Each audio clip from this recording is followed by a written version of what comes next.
Imagina que una noche cualquiera, mientras el mundo dormía, un rugido invisible sacudía el corazón de Ucrania. No fue una bomba, ni un terremoto, fue algo mucho peor. En Chernobyl, una simple prueba de seguridad se convirtió en la mayor catástrofe nuclear de la historia. Pero lo que estás a punto de escuchar no es lo que sale en los libros. Son las verdades ocultas, las historias silenciadas, los errores que nadie quiere reconocer. Desde las decisiones desesperadas de los ingenieros hasta los héroes anónimos que entraron sabiendo que iban a morir para salvar a millones. Esta no es una historia sobre un reactor. Es una historia sobre lo que pasa cuando el orgullo humano desafía a la naturaleza y pierde. Era la madrugada del 26 de abril de 1986. En la planta nuclear de Chernobyl, a poco más de 100 kilómetros de Kiev, los operadores del reactor número 4 realizaban una prueba que parecía rutinaria. Querían comprobar que, en caso de un corte de energía, las turbinas podían seguir alimentando los sistemas de refrigeración el tiempo suficiente hasta que los generadores diésel entraran en funcionamiento. En teoría, no había riesgo. En la práctica, todo estaba destinado a salir mal. El reactor era un RBMK, un diseño soviético que, aunque eficiente, tenía una característica fatal: una inestabilidad peligrosa a bajas potencias. Ese detalle era conocido por algunos ingenieros, pero jamás se había corregido. Para esa noche, la prueba había sido retrasada varias horas por órdenes externas, y cuando finalmente comenzaron, lo hicieron en condiciones muy distintas a las previstas. El reactor estaba funcionando a una potencia mucho menor de la segura, y eso era como conducir un coche de carreras con los frenos defectuosos en una carretera de hielo. A la 1:23 de la madrugada, todo se descontroló. Los operadores, al darse cuenta de que el reactor se estaba volviendo inestable, intentaron apagarlo presionando el botón de parada de emergencia, el famoso AZ5. Lo que no sabían era que, por un defecto de diseño, esa acción provocaba un pico repentino de reactividad antes de apagarlo. Fue como lanzar un fósforo encendido sobre un barril de pólvora. La energía liberada fue tan brutal que el núcleo se rompió en pedazos, y el techo de 1000 toneladas del edificio salió despedido por los aires. Lo que ocurrió después no se parecía a ninguna explosión que la humanidad hubiera visto. No fue solo calor y fuego, fue una liberación masiva de radiación invisible que comenzó a envenenar todo lo que tocaba. El grafito del reactor, expuesto al aire, se encendió en llamas y columnas de humo radioactivo comenzaron a elevarse hacia la atmósfera, viajando miles de kilómetros. Los primeros en llegar fueron los bomberos de Pripyat, la ciudad construida para los trabajadores de la planta. Ellos no sabían lo que enfrentaban. Creían que era un incendio común. Subieron sin guantes adecuados, sin trajes especiales, y comenzaron a apagar las llamas. Algunos tocaron piezas de grafito sin saber que en ese momento estaban absorbiendo dosis letales de radiación. Uno de ellos, Vasily Ignatenko, recordó más tarde que el fuego parecía arder con un color extraño, como si fueran llamas azules y rojas.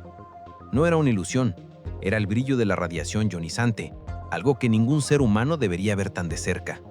Mientras tanto, en las oficinas de la planta reinaba el caos. Los responsables dudaban, minimizaban el problema y algunos incluso negaban que el reactor hubiera explotado.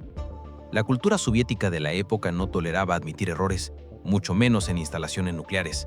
En ese momento, el tiempo era el recurso más valioso y se estaba desperdiciando. Pripyat no fue evacuada de inmediato. Durante casi 36 horas, sus 50.000 habitantes siguieron con su vida normal, sin saber que estaban respirando, comiendo y bebiendo veneno invisible. Los niños jugaban en las calles, las parejas paseaban y el viento transportaba partículas radioactivas que se adherían a la ropa, a los techos y al agua. Un dato que pocas veces se menciona es que la radiación liberada en los días posteriores a la explosión fue al menos 400 veces mayor que la de las bombas de Hiroshima y Nagasaki juntas. Esa nube no respetó fronteras. Suecia fue el primer país en alertar al mundo cuando detectaron niveles anormales de radiación en sus estaciones de monitoreo. Así, a miles de kilómetros, se supo antes que en muchas ciudades soviéticas. Pero la historia que nunca se cuenta completa es la de los hombres que fueron enviados al corazón del desastre, sabiendo que sería un viaje sin retorno. Ellos son conocidos como los liquidadores. Soldados, mineros, ingenieros, obreros, miles de ellos. Su misión era limpiar, contener y construir un sarcófago de hormigón que cubriera el reactor destruido. Entre sus tareas más mortales estuvo la de retirar, a mano, los fragmentos de grafito del techo de la planta, cada uno con niveles de radiación que podían matar en menos de un minuto. Algunos entraban, corrían, lanzaban el material con palas y salían tambaleándose. Muchos nunca volvieron a estar sanos. Mientras esto ocurría, la ciudad de Pripyat quedó congelada en el tiempo. Cuando la orden de evacuación llegó, los residentes tuvieron solo unas horas para recoger lo esencial. Les dijeron que volverían en pocos días. La mayoría nunca regresó. Las casas quedaron tal como estaban, con la mesa puesta, los juguetes en el suelo, las fotografías colgadas. Todo lo que tocaba el polvo radiactivo se convirtió en un recordatorio eterno de esa madrugada. La naturaleza, sin embargo, tuvo un destino diferente. Con el paso de los años, la zona de exclusión se transformó en un ecosistema salvaje donde lobos, osos y caballos de Przewalski prosperan en ausencia de humanos. Es irónico que un lugar mortal para nosotros se haya convertido en un refugio para la vida animal. Científicos que han estudiado la zona aún discuten cómo ciertas especies logran sobrevivir y adaptarse a niveles de radiación que deberían ser letales. El accidente de Chernóbil cambió para siempre la percepción de la energía nuclear. También expuso la fragilidad de un sistema que prefería ocultar la verdad antes que afrontarla. Pero más allá de la política, más allá de los números, está la historia humana. Las familias que se separaron, los niños que enfermaron, los hombres y mujeres que por un acto de deber o de orden caminaron directamente hacia su final.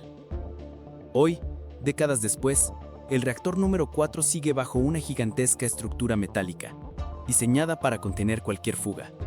Pero el verdadero riesgo no solo es lo que queda bajo ese sarcófago, sino la posibilidad de que en algún lugar del mundo la lección no haya sido aprendida. Porque Chernóbil no fue solo un accidente, fue una advertencia escrita con fuego y radiación.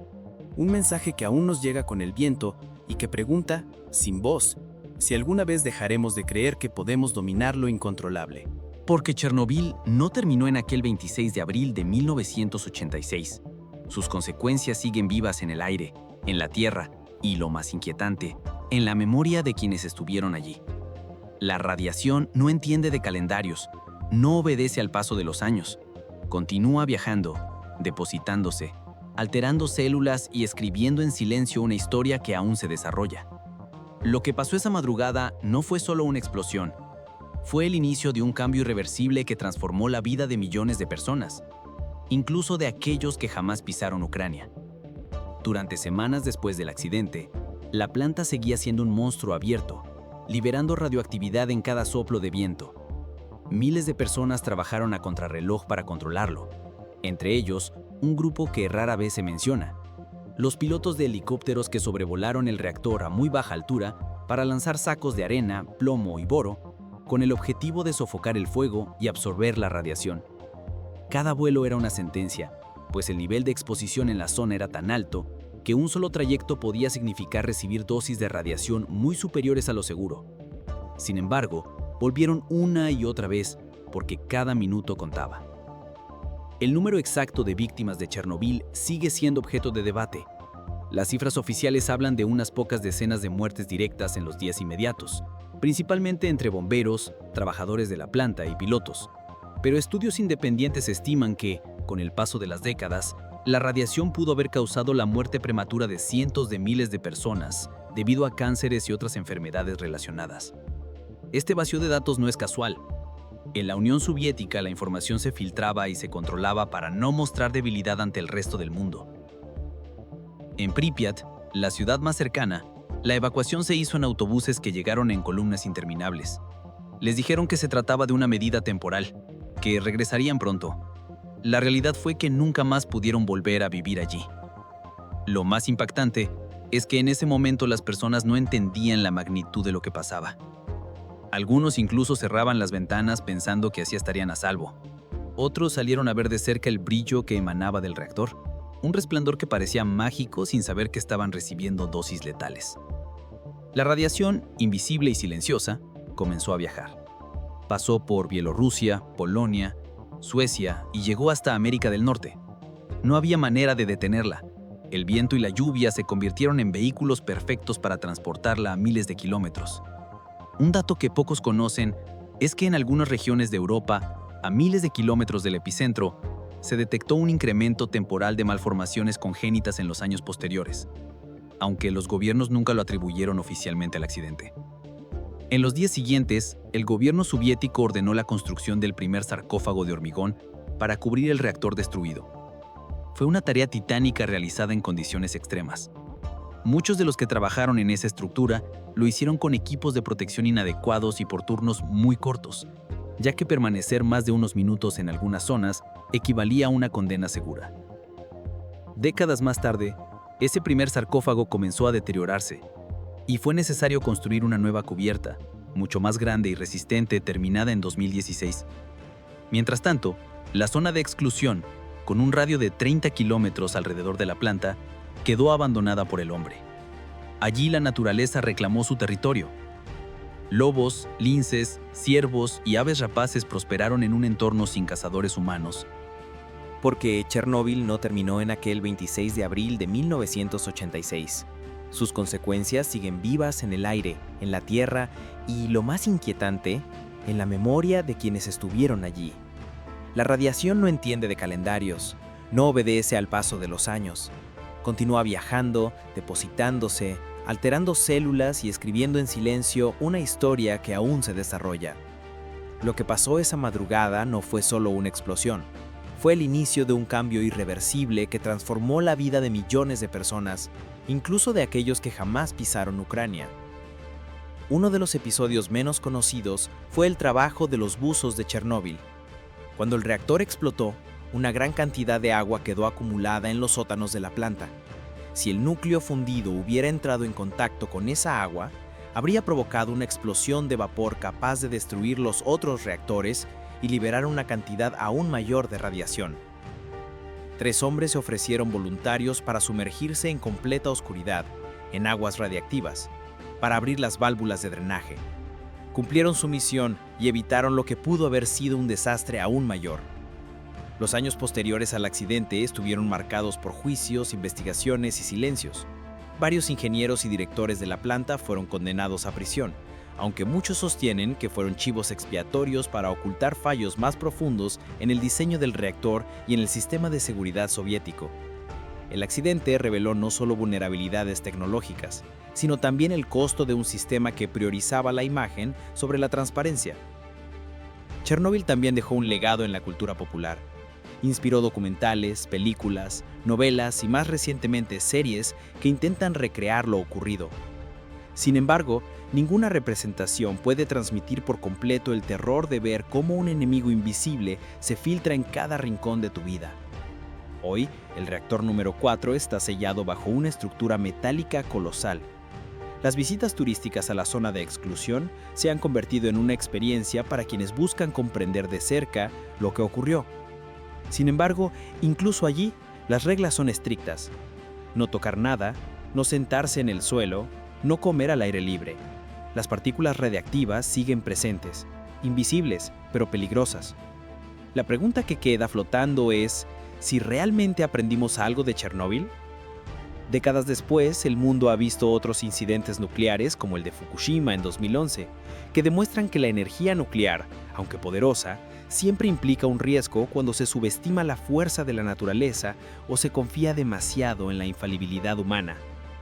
Chernóbil no es solo una historia del pasado, es una advertencia que sigue vigente, una marca en la historia que nos recuerda que algunas lecciones se escriben con el precio más alto posible. Entender lo que ocurrió no es un ejercicio de nostalgia o morbo, es un recordatorio de que la tecnología sin responsabilidad puede convertirse en la peor amenaza para quienes la crean. Y ahora quiero dejarte una pregunta.